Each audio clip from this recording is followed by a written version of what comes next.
बंदी छोड़ सतगुरु रामपाल जी भगवान की जय हो।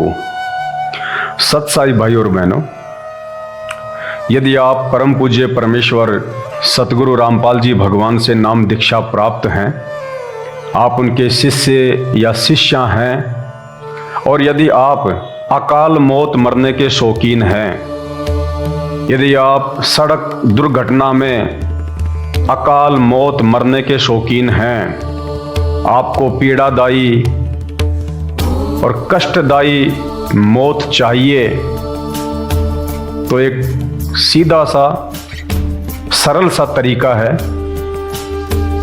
सन 2014 बरवाला कांड के बाद से जिस सतलोक आश्रम मैनेजमेंट हरियाणा ने काल प्रेरित होकर संगत को अपने कब्जे में लिया है, और आज जिस प्रकार से गुरु आदेशों के विपरीत और गुरुदेव भगवान के ज्ञान के विपरीत अपने धार्मिक धंधे के लिए इन लोगों ने देश विदेश में 1000 से ऊपर फर्जी नाम दान सेंटर और तकरीबन 11 फर्जी आश्रम खोल दिए हैं।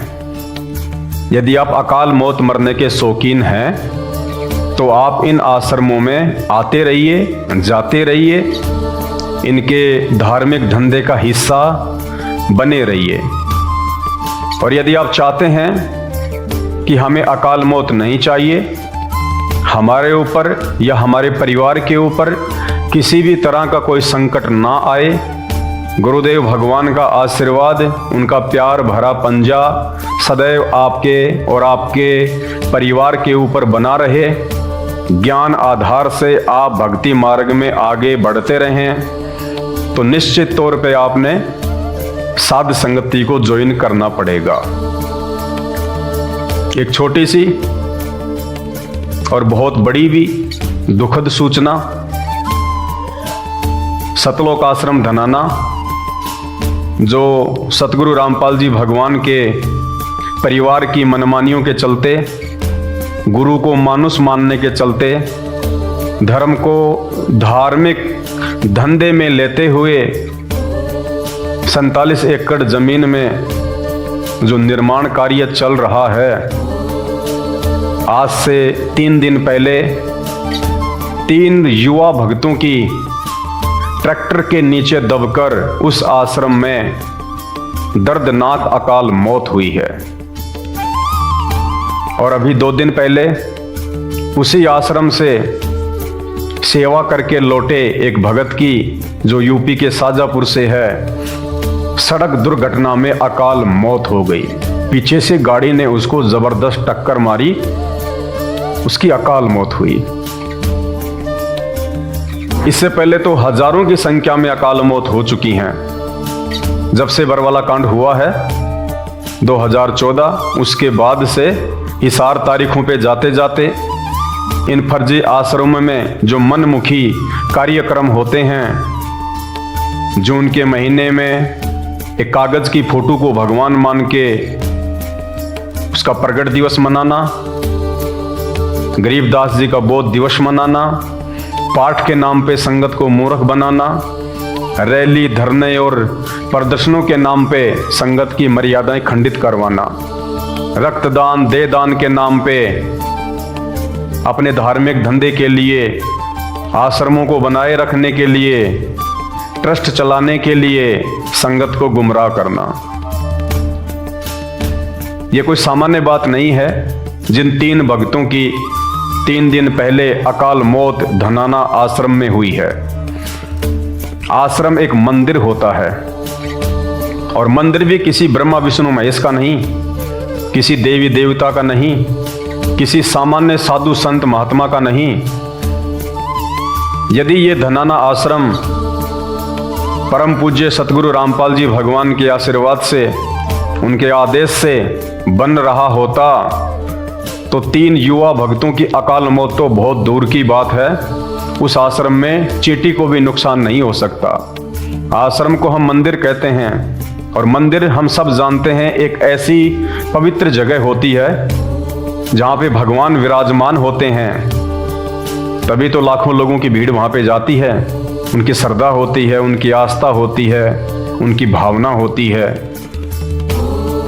और उस आश्रम में जो पूर्ण परमेश्वर का और उनके आशीर्वाद से बन रहा है, उस आश्रम में यदि उनके 3 युवा भक्तों की मिट्टी से भरी हुई ट्रॉली के नीचे दबकर अकाल मौत हो जाए, तो मूर्ख से मूर्ख व्यक्ति भी ये अंदाजा लगा सकता है कि उन आश्रमों पर और उन आश्रमों को बनाने वालों पर और भेड़ चाल में चलते हुए खाली मिट्टी पत्थर ढोकर सतलोक जाने की सोचने वाले उन मूर्ख भक्तों के साथ में क्या बनेगी।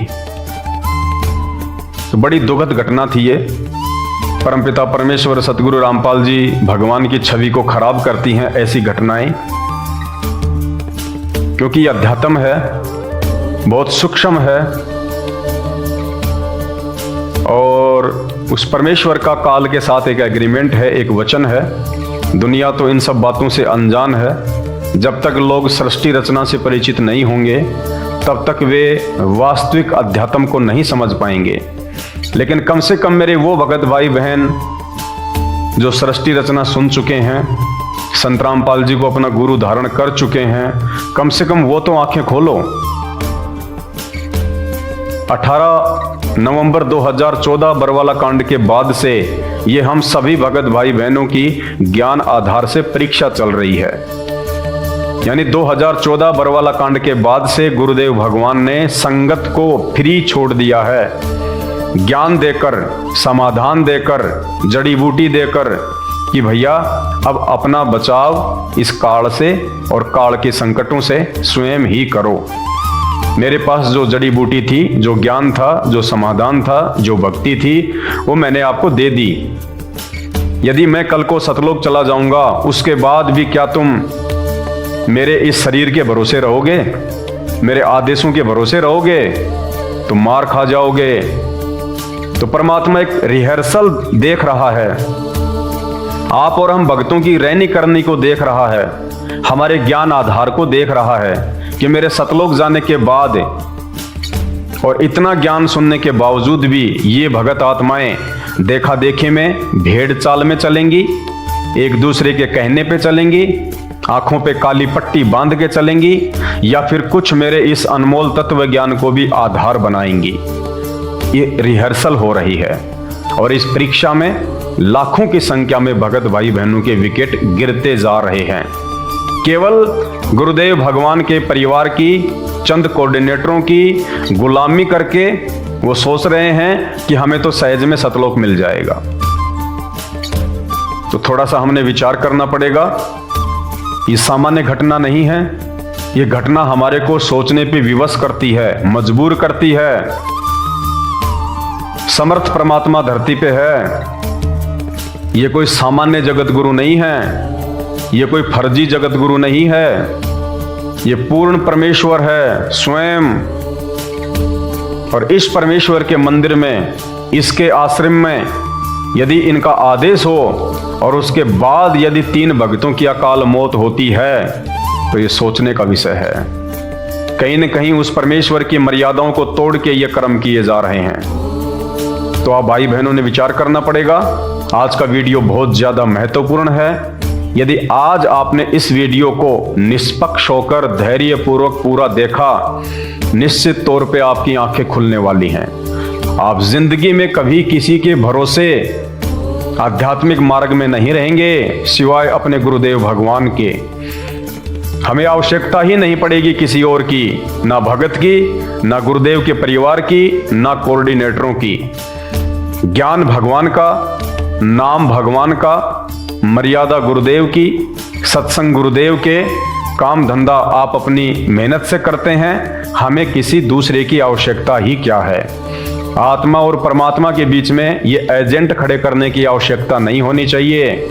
और वर्तमान में गुरुदेव का कलयुगी परिवार और ये चंद कोऑर्डिनेटर ये एक एजेंट के रूप में काल ने खड़े कर रखे हैं, दलाल के रूप में। ये केवल आपकी मर्यादा तोड़वाएंगे, आपकी भक्ति को खंडित करवाएंगे।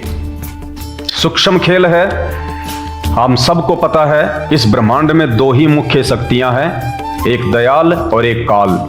दयाल कौन है? हमारे पूज्य गुरुदेव भगवान हैं, जो निरंतर हम आत्माओं को अध्यात्म का पाठ पढ़ा रहे हैं, मर्यादाओं की शिक्षा दे रहे हैं और हमें किस प्रकार से भगत बनना है, एक भगत की रहनी करनी क्या होनी चाहिए, क्या ज्ञान आधार है, परमात्मा हमें लगातार शिक्षा दे रहे हैं, एक भगत बना रहे हैं। दूसरी तरफ काल, सब जानते हैं काल स्वयं प्रकट नहीं होता है, वो अपना कार्य अपने दूतों के माध्यम से, अपने एजेंटों के मार्फत करता है। आज उसने सतलोक आश्रम मैनेजमेंट हरियाणा और इन चंद कोऑर्डिनेटरों के अंदर प्रवेश करके हम भक्तों की मर्यादाएं खंडित करवानी है। भक्ति से ज्यादा हमारे को अन्य फालतू के व्यर्थ के काम धंधों में लगाए रखेगा, ताकि इस विनाशकालीन समय में हमारी रक्षा ना हो पाए। वो मर्यादा तोड़वाएगा और वर्तमान में हमारे को भक्ति करने की ज्यादा आवश्यकता है, लेकिन उस काल भगवान ने इस भक्ति युग में, इस वर्तमान भक्ति के समय में और इन फर्जी आश्रमों का निर्माण कार्य छिड़वा दिया। भगत भाई बहनों को मजदूर बनवा दिया। मजदूरी से सतलोक नहीं जाएंगे, हम भक्ति करके सतलोक जाएंगे, मर्यादा में रह के। तो 3 भक्तों की जो अकाल मृत्यु हुई है, ये नहीं होनी चाहिए थी, ये संभव ही नहीं था। यदि आदेश इन आश्रमों के निर्माण का सतगुरु रामपाल जी भगवान का होता तो ये मनमुखी कार्य उनके परिवार ने, उनके भाई बंधुओं ने, रिश्तेदारों ने और चंद कोऑर्डिनेटरों ने अपने धार्मिक धंधे के लिए, अपने स्वार्थ के लिए खोल रखे हैं। वरना परमपिता परमेश्वर सतगुरु रामपाल जी भगवान ने एग्जाम्पल दिया है, उदाहरण पेश किया है कि मेरा जो भगत होगा और मर्यादा में होगा, उसको काल नहीं मार सकता, धर्मराज उसको हाथ भी नहीं लगा सकता। जब मेरा भगत कहेगा उस समय उसकी मौत होगी। तो सुनिए पहले परमपिता परमेश्वर जी का यह अनमोल सत्संग, उसके बाद फिर खुद निर्णय कीजिएगा। अगर भगवान का ऐसा आदेश है और वही समर्थ परमात्मा आज हमारे गुरुदेव के रूप में धरती पे प्रकट हैं, फिर ये घटना क्यों घटी? क्या परमात्मा समर्थ नहीं है? क्या गुरुदेव भगवान इतने भी सर्वशक्तिमान नहीं है? क्या गुरुदेव भगवान को यह नहीं पता था कि काल मेरे भगत को अकाल मौत मारने जा रहा है? और मेरा भगत यदि अकाल मौत मर गया, परमेश्वर कहते हैं जो मेरी भक्ति पछोड़ी हुई तो हमरा नाम न लेवे कोई। अगर मेरे भगता पे आपत्ति आ गई तो मेरा नाम कौन लेगा, भक्ति कौन करेगा? वो अंतर्यामी परमात्मा, सर्वशक्तिमान परमात्मा, सब कुछ जानते हुए भी, सब कुछ देखते हुए भी उन्होंने उन भक्तों को मरने से नहीं बचाया, दर्दनाक मौत से नहीं बचाया। कारण एक ही है कि उन भक्तों की मर्यादा खंडित, और मर्यादा खंडित किसने करवाई? सतलोक आश्रम मैनेजमेंट हरियाणा ने, कोऑर्डिनेटरों ने, गुरुदेव के बेटा बेटी, भाई बंधु, रिश्तेदारों ने, जो गुरु जी के आदेशों के विपरीत हर कार्य करते हैं, इस ज्ञान के विपरीत हर कार्य करते हैं। और वही परमेश्वर का काल के साथ वचन है। गुरुदेव भगवान ने जब काल को वरदान दिए थे तपस्या पे, तो काल ने कहा था कि परमात्मा आप नीचे जाना, लेकिन आपसे मेरी एक विनती है, आप केवल अपना ज्ञान बताना, आप नियम बताना, भक्ति मर्यादा बताना, कर्म और कुकर्म की जानकारी देना, कौन से कर्म करने से हानि होगी, कौन से कर्म करने से भक्ति बनेगी। हे परमेश्वर, आप जीवों को केवल इतनी ही जानकारी देना। और इतनी जानकारी लेने के बाद यदि कोई आपके आदेश में रह के, मर्यादा में रह के आपके वचन की पालना करता है, परमेश्वर आप उसी को सतलोक लेके जाना, और जो आपका वचन तोड़ के भक्ति करे उसको आप मेरे ही जाल में छोड़ देना। तो परमेश्वर ने कहा तथास्तु। तो परमेश्वर तो अपने वचन में वचनबद्ध है। परमात्मा अपना वचन कभी नहीं तोड़ता है, चाहे भगत को दे चाहे काल को दे, क्योंकि साध वचन पलटे नहीं, चाहे पलट जाए ब्रह्मांड। तो गुरुदेव भगवान इस अनमोल सत्संग में कह रहे हैं कि मेरे भगत को काल नहीं मार सकता। सुनिए परमात्मा का ये सत्संग। आपको एक और गाइडलाइन दी जाती है, आपको एक और हिदायत दी जाती है कि जब आप गुरु जी के पास जाते हो, प्रणाम करते हो, ये समझ लेना पुण्यात्माओं, परमात्मा की वाणी है कि गुरु गोविंद कर जानियो और रहियो आज्ञा माई, मिले तो दंडवत बंदगी नहीं पल पल ध्यान लगाए। अब जैसे आप यहाँ से जाओगे शरीर छोड़ के, ये तो छूटेगा, आपको मालूम है सबको। हम चाहते तो नहीं है कभी मृत्यु हो, लेकिन यह तो होगी वो मालिक के आधार पे है। अब तो आप भक्त हो गए, आपकी मृत्यु तो भगवान कबीर साहब के हाथ में है। आप कहोगे तब होगी, कई बार कह लोगे जब होगी। अब काल नहीं मार सकता आपको, अकाल मृत्यु नहीं मर सकते आप अगर नियम ठीक रखोगे। तो पुण्यात्माओं, आपने सुना ये अनमोल सत्संग परमपिता परमेश्वर सदगुरु रामपाल जी भगवान के मुख कमल से। तो फिर कैसे उस सतलोक आश्रम धनाना में उस सर्वशक्तिमान परमात्मा की गोद से, यदि वो आश्रम उस परमात्मा के आदेश से बन रहा है, तो उस परमात्मा के आश्रम से, उसके घर से कैसे वो काल भगवान 3 युवा भक्तों को दर्दनाक अकाल मौत देकर अपने मुख में ले गया। ये विचार करने की बात है। ये सर्वशक्तिमान परमात्मा है। हम कोई 650 साल पहले की बात नहीं करेंगे कि चमत्कार उस परमेश्वर ने कबीर रूप में 650 साल पहले ही किए थे। वो कल की बातें हैं, कल की बातें पुरानी हो गई। हम वर्तमान की बात करेंगे। आज वर्तमान में वही कबीर परमात्मा सतगुरु रामपाल जी भगवान के स्वरूप में साक्षात धरती पे प्रकट है। इसकी शक्ति में कोई कमी नहीं आई, इसके गुणों में कोई बदलाव नहीं आया। आज भी परमेश्वर ने धर्मराज से, काल से अपने भक्तों को छुड़वाया है। सुनिए परमपिता परमेश्वर का यह अनमोल सत्संग, जो एक भगत ने गुरुदेव को बताया कि कैसे काल के दूत उसको लेके गए, ऊपर धर्मराज के पास गए। भगत ने ज्ञान आधार से उनके साथ में खींचातानी की, और कैसे परमात्मा ने फिर उस भगत को बचाया। उन यमदूतों ने यमराज के आदेश से, परमात्मा के दबाव से वापस उस भगत को शरीर में धरती पे छोड़ना पड़ा। ये वो समर्थ परमात्मा धरती पे प्रकट है जिसके भगत का काल बाढ़ भी बाका नहीं कर सकता। किस भगत का? जो भगत मर्यादा में रह के भक्ति करेगा, जो अपने गुरु को भगवान मानेगा, जो देखा देखे में भेड़ की पूंछ पकड़ के नहीं चलेगा। बाकी तो अकाल मौत आए दिन मर ही रहे हैं, गिनती ही नहीं है। तो सुनिए परमपिता परमेश्वर का ये सत्संग और विचार करना कैसे उन 3 युवा भक्तों को काल गर्दन पकड़ के ले गया। राय दरबार में दी कबीर तलाक, मेरे भूले चूके हंस को तू पकड़िए मत कजाक। जब धर्मराज के न्यायाधीश के ऑफिस में गरीबदास जी ने आके बताया अपनी वाणी में कि गोपाल दास, जब परमात्मा मुझे वहां धर्मराज के दरबार में लेकर गए और धर्मराज हाथ जोड़कर खड़ा हो गया करबद्ध, और परमात्मा जैसे बड़ा अधिकारी छोटे अधिकारी को डांट मारा करे, एसपी जैसे ऐसे चोन धमकाया करे, ऐसे जाकर डांट लगा रहा है, वो जी सर कर रहा है। तो गरीबदास जी बता रहे, आंखों देखा धर्मराय दरबार में दे कबीर तलाक, मेरे भूले चूके हंस ने तू पकड़िए मत कजाक। बोला पुरुष कबीर से धर्मराय कर जोड़, और तेरे हंस न पकड़ो ने मन 2 ही लाख करोड़। ये परमात्मा आपके हंस को मैं नहीं पकड़ूंगा। परमात्मा ने कहा कि मेरे भक्त का तू लेखा जोखा भी मत करना, और गलती से आ जा तो मेरे पास भेज देना। तो धर्मराज ने कहा कि परमात्मा आपकी शरण माने से पहले इसके गुड और बैड अकाउंट दोनों होते हैं, तो इसके जो बैड अकाउंट में इसके बुरे संस्कार हैं उसके अनुसार तो दाता मैंने सदा सुनानी पड़ेगी, मेरी मजबूरी है, उसका कोई विकल्प बताओ। तो परमात्मा ने कहा कि कर्म भ्रम ब्रह्मंड के मैं पल में कर दो नेस, उनको क्रॉस मार दूंगा, और जिन हमारी 2 ही दी सो करो हमारे पेश।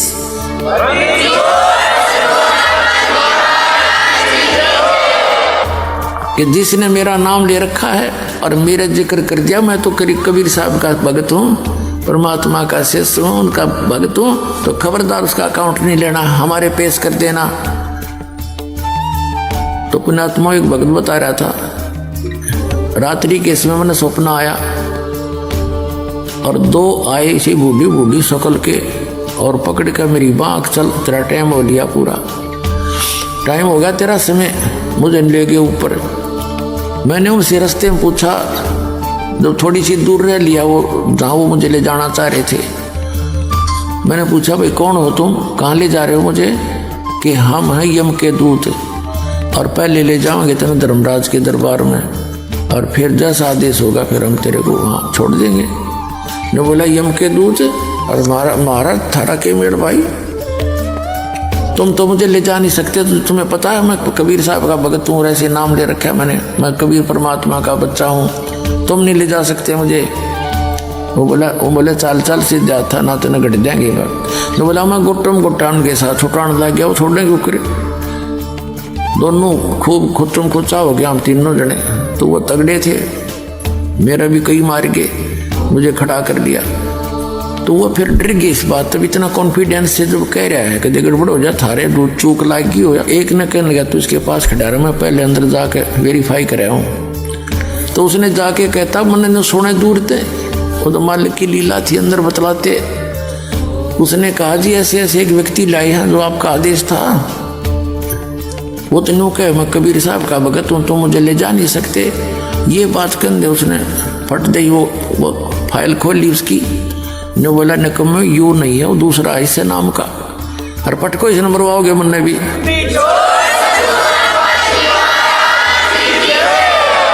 तो वो यूँ कहता सुने तो मुन्ने भी मरवाओगे न, छोड़ का तुरंत बाइज्जत। तो जब वो वापस आए न बोला छोड़ दे बीमारी ने, बोला ऊपर तो पटक दिया मेरे बेटा ने ऊपर से, और इज्जत तक छोड़ने थे। बोला ऊपर से पटक दिया, न्यू आऊँ मैं सबकी लेनता। और नीचे आया जब एकदम नु आँख खुली मेरी, उठा तो मेरे हाथ पैर काम नहीं करे, सारा शरीर पसीना पसीना। जब मैं ठीक ठाक जाग जाता तो मेरे नो सोचूं सपना है यो। मेरा 15-10 मिनट के बाद जब मेरा शरीर हरकत में आया था, ऐसी स्थिति है। तो पुण्यात्माओं आपका ऐसे समर्थ से मेल हो गया है। अब सच्चे दिल से भक्ति करना, पूरे परिवार की रक्षा करेगा और सतलोक जाओगे, शरीर जाओगे, वहां जाकर सुंदर शरीर पाओगे। बोलो सतगुरुदेव की जय हो।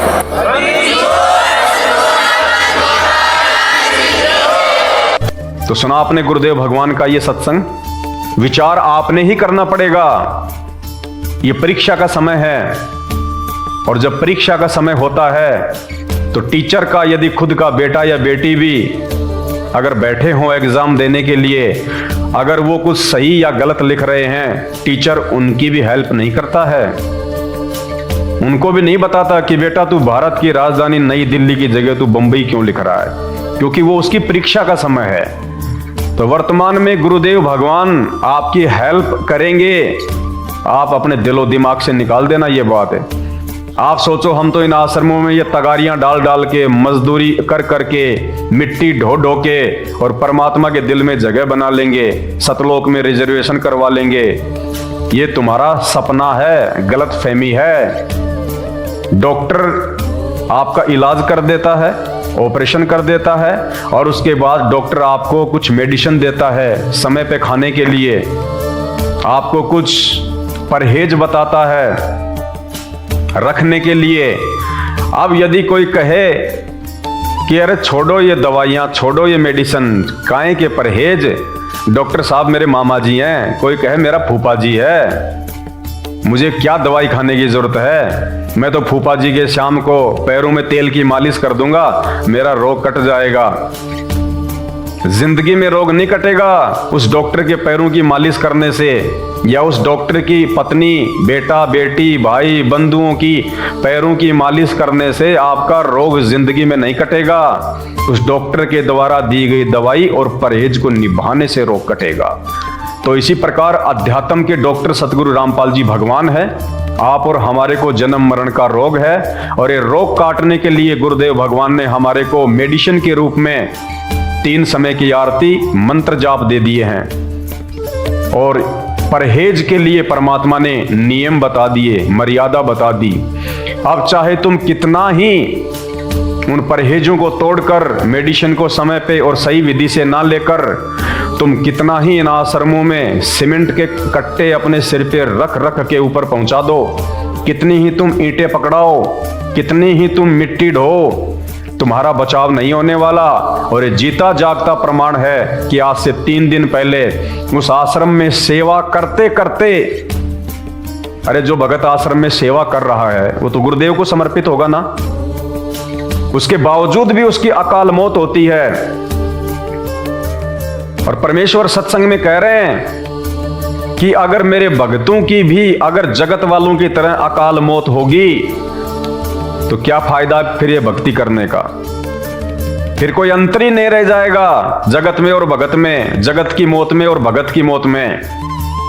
अगर भगत की भी जगत वालों की तरह ही मौत होगी तो सुनिए परमात्मा का सत्संग, एक भगत की मौत जगत वालों की तरह नहीं हो सकती, अकाल मौत नहीं हो सकती, ट्रॉली के नीचे दब के नहीं हो सकती, एक्सीडेंट में नहीं हो सकती, फिर भी हो रही है तो गलती गुरुदेव भगवान की नहीं है, गलती गुरुदेव भगवान के द्वारा दी गई भक्ति की नहीं है, गलती हम भक्तों की है जो हम गुरुदेव के ज्ञान को आधार ना बनाकर और गुरुदेव के परिवार के तलवे चाट कर ही सतलोक जाने का वीजा लेके हाथ में बैठे हैं। सुनिए परमेश्वर का सत्संग। परमात्मा कहते हैं भाई कहाँ जन्मे का पाले पोसे और खूब लड़ाए लाडे, ना बेरा इस देह के कहाँ खड़ेंगे हाडे, ना जर बेरा कित मारेगा काल। कबीर कहाँ गर्बियो ये काल गह करके से, ना बेरा कित मारेगा यो के घर के परदेश। कहते हैं के फूला फिर ऐसे छोटे से नकली सुख मान रहा तुम, और काल जो है तेरे बाल पकड़ेगा। काल गह कर केश, कर माने हाथ, केस माने बाल, और ना बेरा कित मारेगा के घर के प्रदेश। अब आपने उस आंध्र प्रदेश के मुख्यमंत्री की स्थिति देखी, जो कह रहे किसी जगह मारेगा काल की तो पानी पैनी अभी ना पावे, वहाँ पटका ठाक है 3 दिन में 3 बेरा पट्टा पड़ा कहाँ पर है। तो पुण्यात्माओं बात ये नहीं कि वही मर गए इस तरीके से, लेकिन जो थोड़े से जिनको हम बड़े व्यक्ति मानते हैं उनकी दुर्गति होती दिखे ना, जब ये मन पापी ठीक ठिकाना आ जाता है। आम आदमी का रोजमर्रा है उसकी तो चिंता नहीं, मानते नहीं। ऐसे जो जिनको हम सुप्रीम पावर माना थे, मुख्यमंत्री बिरानी के पहाड़ मानते थे हम बिना ज्ञान में, और उसकी के दुर्गति हुई। कहते हैं जो भक्ति नहीं करता उनके ये बिरान माटी होंगी, और जो परमात्मा का नाम लेता है उनके साथ ऐसा नहीं होगा, ये गारंटीड बात है। अगर इतना भी अंतर नहीं है तो फिर भगवान की आवश्यकता ही समाप्त हो जाती है। ध्रुव प्रहलाद मीराबाई के इतिहास देख लो, मीराबाई को विष पिलाया गया था, विष भी अमृत बन गया उस परमात्मा की भक्ति और शक्ति से। इसलिए पुण्यात्माओं आपको जो ये क्रिया कर रहे हैं आपका घनी काम आओगी। अब तो आपको ना इतना महसूस हो रहा है, लेकिन आने वाले समय में कहते हैं कल्पे कारण कौन है, कर सेवा अपनी काम, और मन इच्छा फल देऊंगा जो पड़े मेरे ते काम। आपका मित्र है मुख्यमंत्री, आपका मित्र है प्रधानमंत्री, आपका एक्सीडेंट हो जाता है, एक्सीडेंट में मृत्यु हो जाती है, वो नहीं बचा सकता चाहे आपको कितना ही निकटतम है, उस समय अपनी जान नहीं बचा सकता। तो वहाँ धनी का रोल शुरू हो जाता है, जहाँ परमात्मा का रोल शुरू होता है, जो ऐसे स्थान पर आपकी रक्षा करेगा। तो हमने इन अन्य सहारों को त्याग कर परमात्मा का आसरा ही लेना चाहिए। तो YouTube पे जब तक आप उनके द्वारा बताई गई सृष्टि रचना को नहीं पढ़ेंगे, नहीं समझेंगे, तब तक आपको किसी भी धर्म का कोई भी धर्म ग्रंथ समझ में नहीं आएगा। भाई और बहनों, 2 घंटे से मुझे थूक बिलोने का कोई शौक नहीं है। आप भी अपने कीमती समय में से थोड़ा बहुत समय निकाल के ये वीडियो देख रहे हैं, तो ये वीडियो देखने का फायदा उसी समय है जब आप संत रामपाल जी के सत्संग सुनना शुरू करें। क्योंकि आज इस पूरी धरती पर केवल एक ही परम संत है, बाकी कोई संत इस धरती पे नहीं है। और जितने भी संत हैं ये धर्म गुरु हैं, इनको अपने स्वयं के धर्म के विषय में पूरी जानकारी नहीं है, इनको स्वयं के धर्म ग्रंथों के विषय में पूरी जानकारी नहीं है। हिंदू धर्म गुरुओं को गीता जी और वेदों के विषय में पूरी और सच्ची जानकारी नहीं है। मुल्ला और मौलवियों को मुसलमान धर्म के विषय में कुरान शरीफ के विषय में, तौरेत, जबूर और इंजिल के विषय में पूरी जानकारी नहीं है। जितने भी पादरी और पास्टर हैं, इनको बाइबल के विषय में पूरी जानकारी नहीं है। सिखों को गुरु ग्रंथ साहिब के विषय में जानकारी नहीं है, ना ही बौद्ध और जैन समाज को अपने अपने धर्म ग्रंथों की जानकारी है। ये सारी जानकारी संत रामपाल जी ने सभी धर्म के मानने वालों को दी है। आपने उनके सत्संग सुनने पड़ेंगे और सत्संग सुन के आप विचार कीजिए कि आपको मानव जन्म क्यों मिला है। परमेश्वर कहते हैं, मानव जन्म पाए के जो नहीं रटे हरि नाम, और जैसे कुआं जल बिना फिर बनवाया क्या काम। ये 84 लाख योनियों से भिन्न एक मानव शरीर हमारी को केवल और केवल भक्ति के लिए मिलता है। अन्य योनियों में जाके महादुख भोगने से बचने के लिए मिलता है, और ये केवल उसी समय संभव है जब हम एक परमेश्वर की भक्ति करें। और एक परमेश्वर की जानकारी वर्तमान में पूरी पृथ्वी पे यदि किसी धर्मगुरु के पास में है तो केवल परम पूज्य सतगुरु रामपाल जी भगवान के पास में है। और जब तक आप उनके सत्संग नहीं सुनेंगे, आप उनके विचारों से परिचित नहीं होंगे, तब तक ऐसे ही आप अपना ये अनमोल मानव जन्म बर्बाद करते रहेंगे। और आज मानव जन्म में आप कितने सुखी हैं बिना भक्ति और भगवान के। और कल को जब ये शरीर छूटेगा, हम 84 लाख योनियों में जाएंगे, उस समय हमारे साथ में क्या बीतेगी। आज आप एक गधे का जीवन देख लीजिएगा, आज आप एक बैल का जीवन देख लीजिएगा, कितना महादुख भोगता है। सारा दिन खेत में चलता है, गाड़ी में उसको किसान जोतता है। एक गधा सारे दिन ईंट के भट्ठे के ऊपर कितनी मेहनत करता है, सारा दिन ईंटें ढोते रहता है। अन्य पक्षी देख लीजिए, पशु देख लीजिए, एक कुत्ता देख लीजिए, सर में कीड़े पड़ जाएं, पूरे शरीर पे उसके खुजली हो जाए, एक्सीडेंट में उसका पैर कट जाए, कितने दुख भोगते हैं। आप और हमारे ऊपर तो छोटी मोटी कोई भी आपत्ति आती है, हम तो तुरंत अपने किसी रिश्तेदार को बता दें, कहीं से सहायता प्राप्त कर लें, मेडिकल प्राप्त कर लें, हॉस्पिटल में चले जाएं। भूख लग रही है तो खाना खा लें, कहीं भी 56 प्रकार के भोजन बना के खा लें। और कल को जब भक्ति सही नहीं करेंगे, और ये तो विधान है परमात्मा का, ये मोटे मोटे ग्रंथ भगवान ने कोई ऐसे थोड़ा ना लिखवाए, मजाक में थोड़े लिखवाए। चारों वेद और ये गीता जी, ये पुराण, इनमें भक्ति और भगवान के विषय में जानकारी है। इस मानव शरीर से हमें क्या करना चाहिए उसकी जानकारी है।